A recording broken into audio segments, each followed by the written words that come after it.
Basically एक school है जिसमें हम सब लोग पढ़ते हैं एंड वहाँ पे एक टीचर है ओके एंड उन्होंने हमसे कहा कि एक प्ले परफॉर्म करना है। उन्होंने एक स्किट लिखी है, उन्होंने एक ड्रामा लिखा है एंड उन्होंने हमसे कहा है कि हमें वो चीज़ परफॉर्म करनी है इस तारीख को, ठीक है।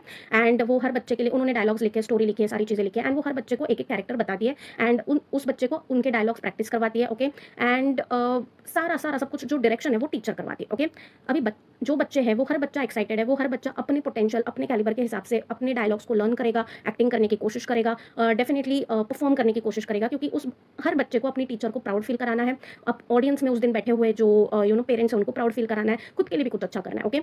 सो प्रैक्टिस के टाइम पे हर बच्चा अपना जो है वो 100% देने की कोशिश करेगा डेफिनेटली ओके। एंड वो प्रैक्टिस जो है वो ऐसा नहीं कि पेरेंट्स देख रहे हैं, पेरेंट्स जो है वो फाइनल प्ले देखने आएंगे, लेकिन प्रैक्टिस कौन देख रहा है यहाँ पे, रोज की प्रैक्टिस कौन देख रहा है, वो टीचर देख रही है, राइट। सो यहाँ पे ना दो मैसेजेस है okay. Now understand this thing. For example वो प्ले चल रहा है एंड फाइनल प्ले जिस दिन हो रहा है उस दिन एक बच्चे ने प्रैक्टिस में बहुत अच्छा किया, लेकिन फाइनल प्ले के वक्त वो गड़बड़ हो गया, वो डायलॉग भूल गया, कोई बच्चा एक्टिंग करना भूल गया, तो तालियां फिर भी बची और सबसे जोर से जो तालियां बजी वो टीचर की बजी ओके। एंड सेकेंडली जैसे वो प्ले खत्म हो गया, जैसे वो रात खत्म हो गई, अगले दिन वो बच्चा या फिर हर बच्चा जो है वहाँ पे वो उस कैरेक्टर में अटक के नहीं रह गया, राइट। वो अपनी अपनी नॉर्मल लाइफ में आ गए, वो उस कैरेक्टर या स्टोरी, वो ऐसा नहीं कि स्किट खत्म होने के बाद भी वो स्किट ही परफॉर्म कर रहे हैं, नहीं, क्योंकि अगले साल वापस से वो जो टीचर है वो नया ड्रामा लेके आएंगी, वो नई स्किट लेके आएंगी, नई स्टोरी लेके आएंगी एंड अलग अलग कैरेक्टर वापस दिया जाएगा ओके। सो यहाँ पे जो है वो जो स्किट है that is life okay. Please understand this thing. उस स्किट को जिसने लिखा है वो क्रिएटर सोर्स एनर्जी है ओके, जिस भी हायर पावर में आप मानते हो ओके। वो जो बच्चे परफॉर्म कर रहे हैं वो हम सब है ओके।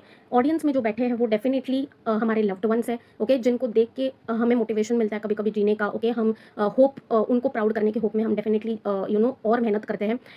लेकिन यहाँ पे जो है हमारे लिए सबसे ज़ोर से तालियां जो बजेंगी वो हमारा क्रिएटर सोर्स यानी कि हमारी जो टीचर है वो बजाएंगी। क्यों बजाएंगी? क्योंकि हमारी जो मेहनत है, हमारी जो ईमानदारी है, हमारा जो डेडिकेशन है, वो हो सकता है कि हमारे लव्ड वंस ना देखे, लेकिन हमारा क्रिएटर सोर्स जो है वो कंप्लीट ऑल द टाइम हमारी मेहनत को, डेडिकेशन को, हमारी ईमानदारी को, हमारे सारे इंटेंशंस को बारीकी से देखता है। तो अगर हम हमारे इस स्किट को यानी कि लाइफ को पूरी पूरी ईमानदारी से, डेडिकेशन के साथ, सही इंटेंशन के साथ प्ले करने की कोशिश करेंगे, तो सबसे जोर से जो तालियां बजेंगी that will be from the creator source energy okay. ये फर्स्ट मैसेज है। एंड सेकंड मैसेज इज कि जैसे ही ये प्ले खत्म हो जाएगा ना, ये कैरेक्टर खत्म हो जाएगा, तो इस कैरेक्टर के साथ हमें इतना जुड़ के नहीं रहना है कि जिस दिन ये प्ले खत्म हो जाए हम इस कैरेक्टर को छोड़ ना पाए, क्योंकि वापस से वो टीचर जो है वो नई स्टोरी लिखेंगी, नई स्किट लिखेंगी एंड वापस से एक नया कैरेक्टर मिलेगा। So over here the message are two, the loudest applause will be coming from the creator source energy because that energy is watching us all the time. And second message, be attached in a detached way, कि जब detachment सब छोड़ने का time आए